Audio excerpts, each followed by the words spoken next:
Jadi mulai tahun 2016 Ya. kami menjadi perguruan tinggi dengan akreditasi institusi A. Oh gitu. Itu yang pertama di Indonesia untuk bentuk sekolah tinggi. Jadi keunggulan kami ke depan yang kita ingin capai adalah bisnis teknologi. Nah, khususnya mungkin fintech ya. Mengapa sih STI Perbanas ini kemudian berubah nama menjadi Universitas Hayam Wuruk? Kenapa dipilih nama Hayam Wuruk, Pak? Jadi nama Hayam Wuruk Ya. ini kita pilih karena ada alasan filosofisnya. Ya, gimana itu Pak Yusri? Memang saya dulu punya moto ya. Moto ya? Moto jadi waktu saya S1 itu saya di kamar saya itu ada Tulisan kayak gitu? background besar gitu ya, satu papan triplek gitu ya, Gitu warna ya? hitam.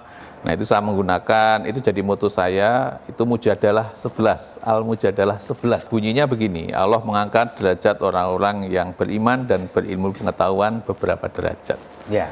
Nah, itu jadi moto saya di S1, di S2 maupun di S3 sampai sekarang ya. Jadi orang harus punya moto, punya keyakinan atas apa yang ingin dicapai.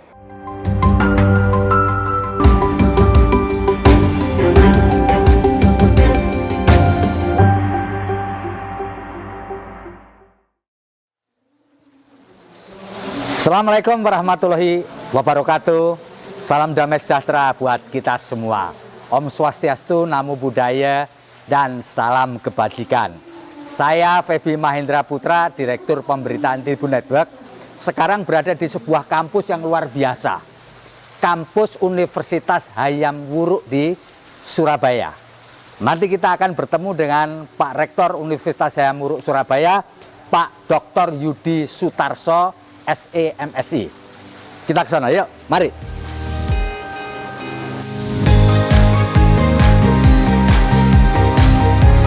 Di sini Pak, mau bertemu dengan Pak Rektor Universitas Hayam Wuruk. Oke, sudah janjian? Sudah? Ya. Oke. Ya, bentar saya konfirmasi dulu. Ya. Sekolah Tinggi Ilmu Ekonomi atau STIE Perbanas Surabaya resmi berganti bentuk menjadi Universitas Hayam Wuruk Perbanas.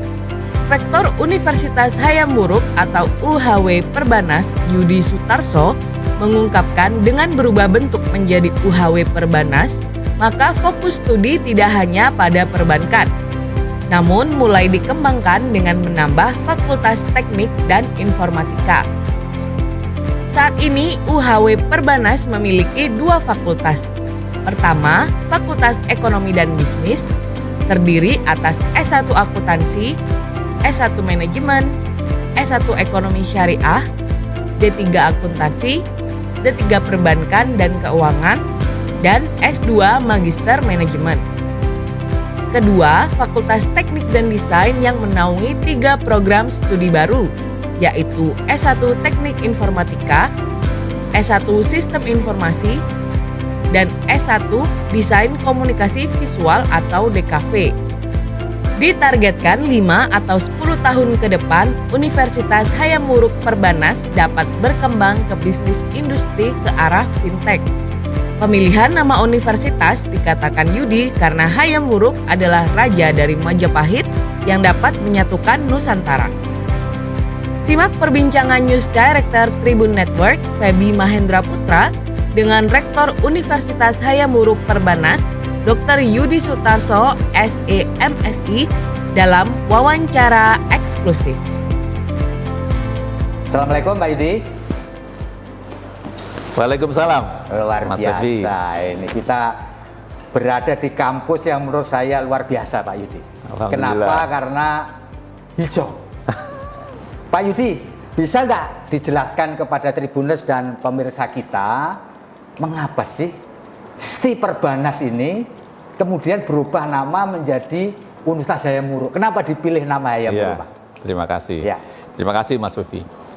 Jadi STIE Perbanas Surabaya telah bertransformasi berubah menjadi Universitas Hayam Wuruk Perbanas. Ya. Yang kedudukannya ada di Surabaya. Ya. Itu per tanggal 9 April kemarin. 9 April Ya. 2021. 2021. Ya. Jadi baru beberapa bulan yang lalu. Ya. Kenapa kita berubah? Karena ada dua hal. Yang Ya. pertama karena perkembangan institusi. Jadi di STIE Perbanas ini selama menjadi sekolah tinggi itu terakhir-akhir sudah menjadi nomor 1 terus di Indonesia gitu. ya, di Ya, Indonesia. Jadi kalau di ranking selalu nomor 1 Ya, Sekolah Tinggi Ilmu Ekonomi Perbanas Surabaya. Lalu kita juga ingin berkembang menjadi lebih besar lagi, sehingga pilihannya adalah universitas. Ya. Universitas. Lalu yang kedua, saat kita Sekolah Tinggi Ilmu Ekonomi Perbanas itu kita fokus di banking school. Ya. Nah, ketika jadi universitas kita berubah menjadi business school ya, business university. Business university. Kenapa begitu? Karena perkembangan bisnis saat ini sudah masuk ke digital business. Jadi itu juga kita sikapi untuk menjadikan kampus kita yang adaptif dengan perkembangan digital business. Sehingga kita berubah menjadi universitas yang basisnya adalah business university. Gitu ya Pak ya. Ya. Nah, nama Hayam Wuruk Pak sekarang Pak. Kok dipilih nama Hayam Wuruk, nggak nama lain? Ya, jadi nama Hayam Wuruk ini kita pilih karena ada alasan filosofisnya. Ya, gimana itu Pak Yusi? Jadi Perbanas ini kan dilahirkan dari Perbanas ya. Lalu sekarang kita memiliki nama Universitas Hayam Wuruk. Ya. Hayam Wuruk itu mencerminkan spirit yang pertama adalah kejayaan. Jadi pada saat Kerajaan Majapahit jaya itu adalah pada saat Hayam Wuruk bertahta. Ya. Yang kedua adalah pada saat kepemimpinan Hayam Wuruk itu Bhinneka Tunggal Ika lahir. Sehingga kampus ini juga punya spirit menjadikan Bhinneka Tunggal Ika sebagai spirit kampus. Jadi kebinekaan sangat kita hormati. Dan yang ketiga ini spirit keindonesiaan. Jadi Hayam Wuruk Majapahit itu adalah cermin dari keberhasilan bangsa Indonesia. Jadi kita juga punya spirit untuk menjadikan NKRI harga mati berdasarkan Pancasila. Gitu ya. Jadi kampus yang ingin jaya, lalu juga menghormati kebinekaan. Yang ketiga adalah inilah kampus Indonesia asli. Iya. Pak Yudi, lah nama ini Pak, Hayam Wuruk ini, siapa yang milih Pak? Yang milih tentu tim ya, idenya saya punya ide lalu digodok di tim ya. Orang pertama yang mengusulkan nama Hayam Wuruk adalah Pak Yudi. Iya. Ya, itu ya Pak. Iya. Filosofi. Saya kira kalau begitu Universitas Hayam Wuruk itu kalau di Jawa, ini kalau dilihat dari statusnya, berarti universitas yang paling tinggi Pak. Iya. Ya, rajanya Raja Hayam Wuruk yang ada Brawijaya, Gajah Mada, ya gitu Pak ya. Jadi inilah kira-kira harapannya besok menjadi universitas ternama lah, kira-kira gitu Pak. Cita-citanya begitu. Cita-cita kejayaan. Ya. Pak, kampusnya ini berbeda dengan universitas lain. Ya. Lebih terbuka, lebih hijau gitu. Konsepnya apa sih Pak? Jadi konsep kampus di Universitas Hayam Wuruk Perbanas adalah Green Campus. Ya, Green Campus. Green Campus itu kampus yang menjunjung tinggi nilai-nilai penghormatan pada lingkungan. Ya. Jadi misalnya kita lihat semua ruangannya berkaca sehingga mengurangi penggunaan listrik ya. Lalu juga kita menggunakan panel surya untuk listriknya. Solar cell ya Pak, solar cell. Di seluruh area ini? Ya, di gedung lantai 10 itu semua atapnya itu menggunakan solar cell dan itu bisa menghemat listrik. Jadi lebih peduli sama lingkungan. Ya. Nah, begini Pak Yudi.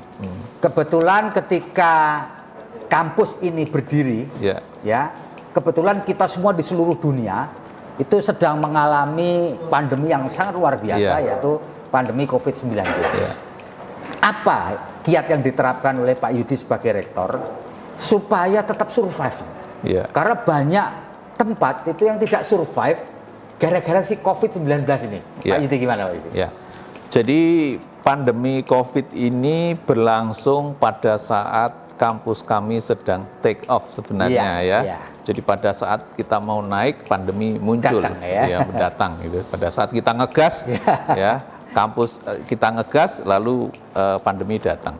Nah, konsep kami untuk bertahan tentu kita ini kan bisnis ya. Jadi tahu bagaimana mengelola keuangan ya. Jadi terkait dengan keberlangsungan itu yang utama adalah bidang finance ya, bidang finance. Dan kita ini kan spesialisasi dulu di perbankan. Ya. Sehingga konsepnya adalah prudent pada pengelolaan keuangan. Ya. Jadi pengelolaan keuangan. Jadi kita sudah bisa hitung kira-kira kalau kondisi seperti saat ini itu apa-apa kebijakan keuangan yang kita lakukan. Lalu yang kedua juga kita menumbuhkan unit-unit yang kira-kira bisa menghasilkan ya selain dari mahasiswa. Ya. Jadi unit-unit laboratorium, unit-unit pelatihan yang kira-kira bisa gitu dimanfaatkan ya. Jadi untuk menambah hanya universitas, tapi ada unit-unit usaha yang lain. Unit usaha yang lain itu untuk menambah income kita, ya, income generating kita giatkan agar itu bisa menambah income bagi universitas gitu ya. Oh gitu ya Pak. Pak, kalau boleh cerita nih Pak, bangun kampus megah ini itu habis berapa Pak? Ya Kira-kira ini aja, Pak. saya tidak tahu jelasnya Berapa secara ya? faktual, tapi ini pasti ratusan juta, ratusan miliar, Ratusan miliar, Pak, miliar. ya. Ya. Pak, kalau dengan modal ratusan miliar itu, kalau menurut Bapak sebagai orang yang pakar ekonomi perbankan itu baliknya kapan? Jadi kalau kita universitas itu kan memang bukan profit motif ya. Ya. Jadi memang perhitungan keuangan bisa kita hitung berapa payback periodnya ya. Tapi insya Allah pasti akan balik gitu, pasti akan pasti balik. ya. Karena sejarah kita di kampus ini kan pada saat kita di Nginden Semolo, kampus 1 itu kondisinya seperti itu ya. Kampus lama kami. Ya. Tapi setelah itu kami bisa membangun kampus yang seperti di kampus Wonorejo ini. Ya. Jadi sebenarnya secara keuangan pasti bisa kembali ya. Cuma waktunya berapa ya kita nggak tahu. Ya. Pak Yudi, bisa nggak cerita? Sebuah institusi pendidikan ini pasti mengalami jatuh bangun. Ya. Betul ya? Iya. Ya. Bisa cerita nggak Pak? Jatuh bangunnya STI Perbanas sampai kemudian memutuskan diri atau mendapatkan nama baru sebagai Universitas Hayam Wuruk Perbanas. Ya, jadi Jatuh bangunnya Pak. Perbanas ini atau kampus Universitas Hayam Wuruk Perbanas ini dulu ya jatuh bangun ya. Ya. Jadi awalnya sebenarnya tahun 98 ya. Ya. Ketika krisis itu kita juga terpengaruh ya. Gitu. Jadi kita punya pengalaman seperti yang saat ini kita punya pengalaman tahun 98. Tahun 98 akhirnya kita mengembangkan sistem perguruan tinggi yang berbasis sistem. Jadi kita membangun sistemnya. Ya. Jadi semua dengan perencanaan yang matang, lalu pelaksanaan yang baik, dan itu bisa mengakibatkan kita bisa sustain berkembang terus. Ya. Kita misalnya tahun 2006 ya, 2006 kita sudah ISO 9001 pada waktu itu ya. Sebelum yang lain menggunakan, kita sudah menggunakan. Dengan itu memungkinkan universitas ini atau kampus kita ini bisa mengembangkan kualitas secara berkelanjutan dan bisa sustain. Ya. Nah, seperti itu. Itu ya. Jadi kuncinya di Perbanas adalah kualitas. Jadi build on quality, dulu teksnya begitu. Gitu ya Pak ya. Pak, kalau boleh bertanya gitu Pak. Ya. Dari sepanjang berdiri sampai sekarang ini, kalau Bapak ditanya apa sih hebatnya atau kelebihan dari STI Perbanas yang sekarang berubah menjadi Universitas Hayam Wuruk Perbanas itu hebatnya apa? Ya. Jadi yang pertama kampus Universitas Hayam Wuruk yang sebelumnya adalah STI Perbanas ini punya kelebihan dalam hal kompetensi bidang perbankan. Ya, itu yang utama yang artinya lulusan dari Perbanas ini, STI Perbanas itu pasti punya kompetensi untuk bekerja di dunia perbankan. Ya, kira-kira jadi gitu. karena dulu memang core bisnis atau core activity di kampus kami adalah bidang perbankan. Ya. Selanjutnya itu menjadi standar bagi pelaksanaan pendidikan bidang bisnis di kami, di akuntansi, di ekonomi syariah, ya itu menjadi sesuatu yang utama di tempat kami. Lalu sekarang itu karena bisnis sudah menjadi bisnis yang digital bisnis, nah itu kita juga mengarah ke digital bisnis juga. Jadi kita membuka prodi yang baru yang mendukung digital bisnis. Gitu. STI Perbanas atau Universitas Hayam Wuruk ini apakah punya konektivitas Pak dengan dunia perbankan real? Iya. Bisa cerita Pak? Ya, jadi Perbanas itu kan Perhimpunan Bank Swasta Nasional. Ya. Dulu kami berada di naungan Perhimpunan Bank Swasta Nasional. Ya. Lalu juga yayasan itu juga merupakan bengkel ya, bengkel. Jadi yang menjadi ketua yayasan kami juga Seorang bengkel. seorang bengkel ya. Jadi kita punya hubungan tidak hanya hubungan struktural ya, punya hubungan struktural tapi juga hubungan emosional dengan perbankan ya. Ya. Meskipun sekarang kita arahkan karena perbankan sekarang sudah bertransformasi juga menjadi fintech ya. Ya. Nah, kita juga bertransformasi. Jadi keunggulan kami ke depan yang kita ingin capai adalah bisnis teknologi. Nah, khususnya mungkin fintech ya. Oh gitu ya. Nah. Yang nanti akan kita kembangkan ke depan Iya. ini Pak ya. Pak Yudi, ketika mengelola perguruan tinggi ini, Iya. ya, termasuk sekarang berubah nama menjadi Universitas Hayam Wuruk Perbanas, prestasi atau capaian tertinggi apa yang pernah diperoleh oleh STI Perbanas yang sekarang ini Iya, Pak Hayam Wuruk? iya. Jadi mulai tahun 2016 Ya. kami menjadi perguruan tinggi dengan akreditasi institusi A. Oh gitu. Itu yang pertama di Indonesia untuk bentuk sekolah tinggi. Ya. Saat ini kira-kira tidak sampai 100 perguruan tinggi yang punya akreditasi A. Oh gitu. Ya, gitu jadi kita ini dari 3.400 sekian perguruan tinggi, kita termasuk sekitar 100 perguruan tinggi yang punya akreditasi A. Gitu ya. Lalu juga kalau di LLDikti kita selalu juara 1 dulu Gitu ya. juara 1. Lalu yang sekarang itu prodi-prodi kita sudah A semua ya, Gitu A ya. semua. Kecuali yang ekonomi syariah karena sedang kita reakreditasi. Bahkan Magister Manajemen kami itu memiliki akreditasi unggul, akreditasi tertinggi saat ini. Oke. Dan itu di Jawa Timur insya Allah nomor 1. Oh gitu ya Pak. Nah, untuk Magister Manajemen. Gitu Pak. Pak, kalau satu universitas atau perguruan tinggi akan juga dilihat dari alumninya, Ya. ya kan? Heeh. Pak Yudi bisa cerita nggak alumni STI Perbanas Universitas Hayam Wuruk ini itu sudah berapa? Dan adakah yang kemudian dari alumni ini yang menonjol gitu Pak? Ya. Monggo Pak. Jadi terkait alumni, Ya. kami ini sudah meluluskan mungkin sekitar 12 ribuan 12.000 dari ya, Pak, ya? awal ya, Ya. dari awal berdirinya sampai saat ini. 12.000 ya. Yang menonjol alumni-alumni kami kebanyakan di perbankan, memang ya, ada yang sudah jadi direktur, ada yang kepala cabang Ya, dan ya. sebagainya, dan juga di lembaga-lembaga keuangan.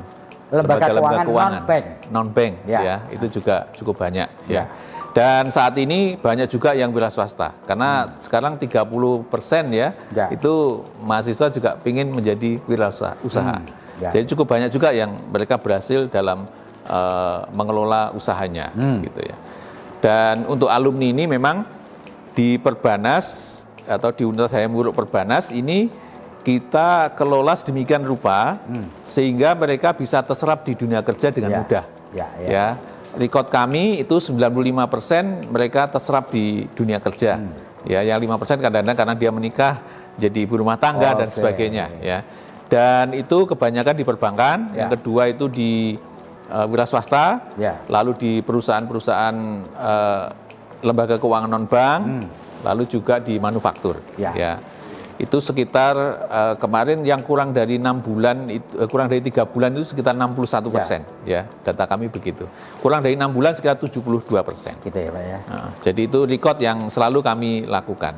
Nah, Pak Yudi, Anda adalah seorang akademisi Ya. yang punya background ekonomi, bisnis. Sekarang seluruh dunia sedang dilanda pandemi COVID. Pertumbuhan ekonomi turun, ya, bisnis lesu. ya. Demikian di kalangan perbankan juga. Menurut Pak Yudi, apa yang harus kita lakukan? Atau analisis apa yang Pak Yudi punya terkait dengan kondisi yang terakhir saat ini? Ya, kondisi saat ini memang kondisi sulit ya. Ya. Jadi konsep yang dilakukan termasuk di institusi kita adalah sustain dan inovatif. Ya. Jadi selalu harus memikirkan tentang sustainability karena kita tidak tahu sampai sejauh mana COVID ini akan berlangsung. Sampai kapan gitu ya? ya, Itu kan jelas kita ya. tidak tahu ujungnya. Ya, ya. Jadi harus memikirkan tentang sustainability ya. Kalau di kami biasanya kita menggunakan stress test ya. Jadi secara finance itu kira-kira kalau kondisinya seperti ini, skenario yang terburuk ya, gitu ya kira-kira. skenario terbaik, skenario sampai skenario terburuk. Itu selalu kita lakukan dan kita pantau agar kita tahu nanti kalau ada hal-hal tertentu yang terjadi, kebijakan apa yang kita lakukan itu harus kita selalu lakukan. Yang kedua adalah melakukan inovasi-inovasi yang sebelumnya belum dilakukan agar satu, ada terjadi penghematan biaya. Ya, penghematan biaya itu karena ini mengenai sustainability. Sustainability itu kebanyakan karena keuangan kan. Manage cost ya. Nah, manage cost. Jadi itu dalam aspek keuangan itu harus sangat cermat, presisi dan tepat. Itu yang penting. Itu untuk sustainability. Tapi untuk pertumbuhan dan sebagainya itu mesti inovatif. Jadi selalu harus mencari cara-cara agar bisa mengurangi penggunaan sumber daya termasuk keuangan dan bisa meningkatkan manfaat. Nah itu. Pak Yudi, apa saran Anda kepada pemerintah Republik Indonesia yang barusan kemarin Presiden mengumumkan di Jawa dan Bali PPKM darurat? Ya. Artinya seluruh ekonomi nanti akan melambat lagi nih. Ya. Karena mall nggak boleh buka, office-nya harus ada yang 100% work from home dan seterusnya. Apa yang Pak Yudi bisa sarankan pada pemerintah dan masyarakat nih supaya kita ini tetap bisa hidup, Pak? Ya, jadi pengalaman sebelumnya itu akhirnya beberapa program itu kan diulang-ulang ya, ke-1, kedua, ketiga. Nah, harapan saya adalah PPKM mikro darurat ini bisa dilaksanakan secara tegas, secara konsisten dan menyeluruh. Biar pengorbanan kita selama 14 hari atau periode yang sudah ditentukan itu benar-benar berdampak nyata. Jangan diulang-ulang lagi gitu ya. Nah, nanti kalau di setengah-setengah gitu ya, nanti diulang lagi, nanti jadi tambah panjang ya. Gitu ya. Jadi sekali ini benar-benar kita semua melakukan secara konsisten. Setelah itu insya Allah COVID akan turun dan itu akan berdampak baik ke depan ya. Untuk masyarakat saya pikir kita harus konsisten mengikuti apa yang jadi kebijakan oleh pemerintah agar benar-benar tujuan kita untuk mengurangi pandemi COVID ini bisa benar-benar tercapai. Menurut Pak Yudi sebagai orang yang mendalai ini ekonomi, Pak ya, program vaksinasi yang digencarkan pemerintah ini bisa meyakinkan pasar nggak kira-kira? Kan pemerintah sekarang ini gencar melakukan vaksinasi. Diharapkan kalau toh orang kena, dia tidak menimbulkan gejala klinis yang berat. Menurut Pak Yudi, apakah program vaksinasi yang sekarang dilakukan secara gencar mampu meyakinkan pasar? Ya, insya Allah bisa lah, karena di pengalaman di beberapa negara juga seperti itu ya. Jadi kalau vaksinasi memang dia bukan obat bagi COVID ya, tetapi secara medik, secara ilmiah itulah cara-cara yang kita yakini bisa melakukan ya. Jadi insya Allah vaksinasi bisa meningkatkan tren positif pasar ya. Jadi keyakinan pasar juga akan lebih baik kalau misalnya jangkauan dari vaksinasi ini menjadi semakin luas. Jadi program pemerintah terkait vaksinasi harus kita dukung. Tapi Pak Yudi percaya bahwa vaksin itu ada manfaatnya?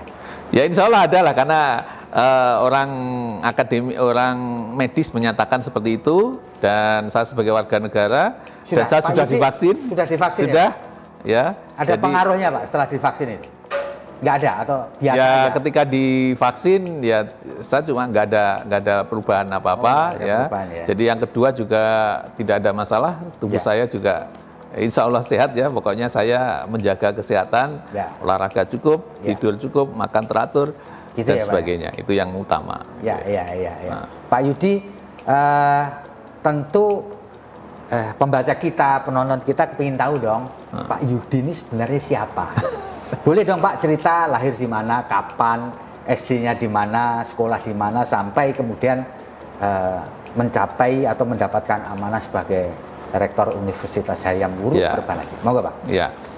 Jadi Mas Fevi, saya ini orang dari pedesaan. Di mana Pak? Ya, saya lahir di Jeruk Gulung, di Balirjo, Madiun. Oh, satu kampung di Madiun saya. Di Madiun. Jadi saya SD di desa saya, di Jeruk Gulung, SMP di kecamatan saya di Balirjo. Lalu SMA saya di SMP 1 Balirjo. SMP 1 Balirjo. Lanjut Pak. Terus SMA saya di SMA Nglames. Oh, SMA Ngelamos ya. SMA ya. Kabupaten Madiun dulu Ya. ya. Lalu S1 saya ada di Universitas Jember, Universitas Jember Pak ya. jurusan manajemen. Ya. S2 saya di Gajah Mada, Ngambil apa Pak? manajemen juga. Manajemen juga. S3 saya di Universitas Indonesia, Untuk? manajemen juga. Oh, manajemen terus ya Pak ya. Iya. Nah, selanjutnya karirnya Pak. Karir Bapak setelah lulus pernah kerja di mana saja atau langsung masuk ke... Jadi saya memang orang yang punya cita-cita menjadi dosen. Oh gitu. Sejak Ya. SMA. Sehingga waktu mahasiswa, saya mendapat beasiswa sebenarnya tunjangan ikatan dinas waktu itu untuk menjadi dosen di alma mater saya. Oh, di UNED Pak ya. Di UNED ya. Tapi waktu itu saya tidak akhirnya saya mencari perguruan tinggi yang kira-kira saya bisa berkarir gitu ya, dan tempat itu adalah di Perbanas. Dan setelah saya masuk di Perbanas, saya tidak kemana-mana, saya menjadi dosen. Oh, jadi sejak awal memang nawa itunya kepingin iya, jadi dosen ya Pak ya? Sudah jadi dosen, jadi ya saya jadi dosen. Tapi enggak pernah kepingin menjadi bankir gitu, Enggak. Praktisi perbankan gitu enggak Pak ya? Tidak, saya tidak pernah melamar tempat lain. Pokoknya hanya Perbanas, di kampus saja. Nah, gitu. Bapak sekarang punya putra berapa, istri berapa gitu Pak? Ya barangkali Pak. Anak saya ada 3. Lalu Yang paling tua Pak? Paling tua sekarang lulus SMA, sekarang mencari kampus. Oh, ya. gitu. Lalu yang kedua itu adalah lulus SMA, sekarang masuk SMA kelas 1 ya. Yang terakhir itu masuk SMP kelas 1. Oke. Istri juga dosen Pak? Istri dulu mahasiswa saya. Gitu, jadi berburu di kebun binatang. Iya, jadi nggak jauh-jauh lah. Nggak jauh-jauh. Apa yang terlihat di situ ya udah itu. Iya. Pak, barangkali Bapak bisa menyampaikan kepada kita semua kiat-kiat atau kunci sukses lah. Ya, Bapak ini kan termasuk orang sukses nih ya. Orang kepingin tahu dong, ya kan, kunci sukses Bapak sampai kepada pencapaian sebagai rektor kan bukan kaleng-kaleng ini Pak. Ya. Bisa cerita nggak kunci suksesnya apa? Ya, jadi kalau sebagai dosen memang saya dulu punya moto ya. Moto ya. Jadi waktu saya S1 itu saya di kamar saya itu ada tulisan gitu. Background besar gitu ya, satu papan triplek gitu ya, warna hitam. Saya tulis styrofoam karena dulu saya sering menulis membuat styrofoam itu ya karena senang ya. Gitu. Styrofoam untuk acara-acara apa saya buat itu. Nah, itu saya menggunakan, itu jadi moto saya, itu Mujadalah 11, Al-Mujadalah 11, saya masih ingat ya. Bunyinya begini, Allah mengangkat derajat orang-orang yang beriman dan berilmu pengetahuan beberapa derajat. Ya. Nah, itu jadi moto saya di S1, di S2 maupun di S3 sampai sekarang ya. Jadi orang harus punya moto, punya keyakinan atas apa yang ingin dicapai gitu ya. Yang kedua tentu banyak bersyukur ya. Jadi sebaik-baik motivasi adalah motivasi karena bersyukur kalau saya. Jadi melakukan segala sesuatu itu karena syukur. Alhamdulillah, karena alhamdulillah itulah kita melakukan sesuatu ya. Jadi kalau kita dalam sosial ke masyarakat itu kalau orang bersyukur itu kan sukanya memberi kan gitu. Oh gitu ya. Jadi kalau kita lihat anaknya lahir atau dia dapat apa begitu, dia bersyukur. Nah, apa yang dilakukan untuk syukur itu pasti dia ingin memberi banyak gitu ya. Nah, jadi motivasi terbaik menurut saya adalah bersyukur. Bersyukur. Jadi karena kita sudah diberi banyak dan itu tidak terhitung, maka itulah motivasi kita untuk melakukan sesuatu apapun itu. Artinya dengan bersyukur orang memberi kan Pak ya? Memberi kepada orang lain maksudnya gitu. Oke, terima kasih Pak Yudi. Satu lagi Pak. Barangkali Bapak ingin menyampaikan closing statement. Ya.